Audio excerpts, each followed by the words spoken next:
साल 2026। उत्तराखंड की पहाड़ियों के बीच बसा एक छोटा सा गांव था, रुद्रकोट। दिन में यह गांव जितना सुंदर दिखाई देता था, रात में उतना ही खौफनाक बन जाता था।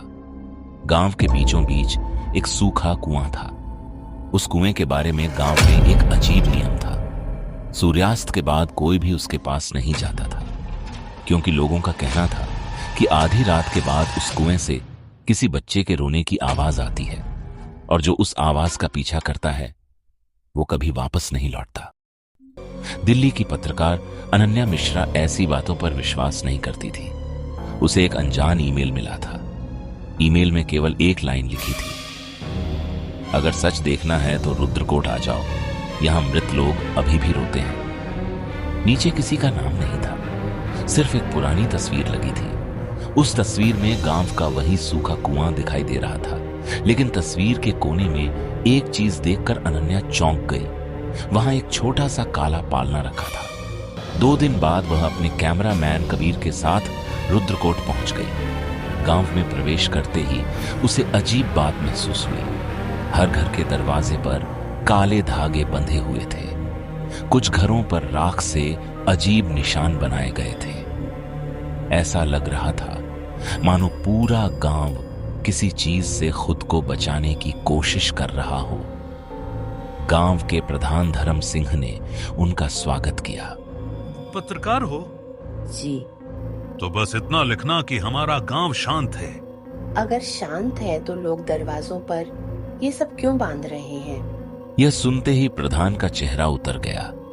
कुछ सेकंड तक वह चुप रहा, फिर बोला, रात होने से पहले घर लौट जाना, क्योंकि यहाँ रात में बच्चों की आवाजें आती हैं। अनन्या ने हंसकर बात टाल दी, लेकिन कबीर के चेहरे पर डर साफ दिख रहा था। उसे गांव के लोग सामान्य नहीं लग रहे थे।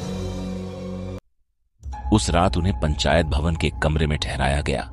करीब 11 बजे बाहर तेज हवा चल रही थी। कुत्ते लगातार भौंक रहे थे। अचानक कहीं दूर से बच्चे के रोने की आवाज आई। कबीर एकदम से उठ बैठा। शायद किसी घर का बच्चा होगा।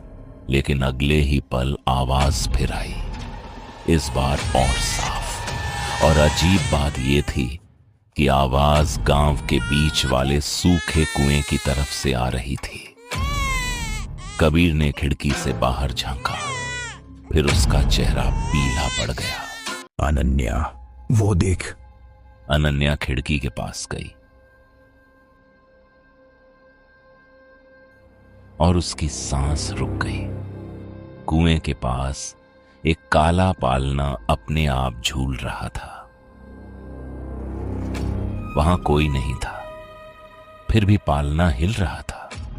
धीरे धीरे अनन्या ने कैमरा उठाया। चल उधर, यही तो रिकॉर्ड करना है। पागल हो गई है। दोनों टॉर्च लेकर बाहर निकल गए। जैसे जैसे वे कुएं के पास पहुंच रहे थे, बच्चे के रोने की आवाज तेज होती जा रही थी। हवा ठंडी होती जा रही थी और अंधेरा असामान्य रूप से घना होता जा रहा था। आखिर वे कुएं तक पहुंच गए, लेकिन वहां पहुंचते ही दोनों जम गए। काला पालना गायब था। आवाज भी बंद हो चुकी थी। चारों तरफ सन्नाटा। मुझे ये अच्छा नहीं लग रहा। कबीर पीछे हटने लगा। उसी समय अनन्या की टॉर्च की रोशनी कुएं के अंदर पड़ी और उसके हाथ कांपने लगे। कुएं की दीवार पर सैकड़ों छोटे छोटे हाथों के निशान बने हुए थे, मानो बच्चे अंदर से बाहर निकलने की कोशिश कर रहे हों। अचानक कुएं के अंदर से फुसफुसाहट सुनाई दी। अनन्या का दिल तेजी से धड़कने लगा। फिर आवाज आई। अगले ही पल कुएं के अंदर से किसी चीज के रेंगने की आवाज आने लगी।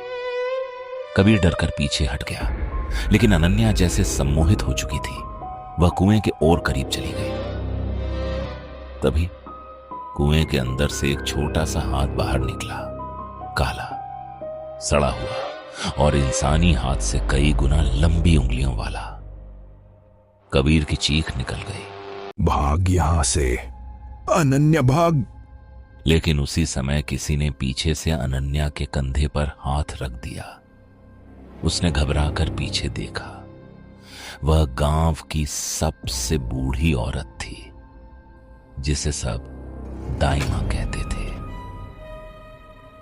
उसकी आंखें पूरी तरह सफेद थीं। वह कांपती आवाज में बोली, तुमने उसे जगा दिया? किससे? दाई मां की आंखों से आंसू बहने लगे। उसने कुएं की तरफ देखा, फिर फुसफुसाई, जिसे 300 साल पहले जिंदा दफनाया गया था। इतना कहकर वह बेहोश होकर जमीन पर गिर गई और उसी पल कुएं के अंदर से एक भयानक बच्चे की हंसी गूंज उठी।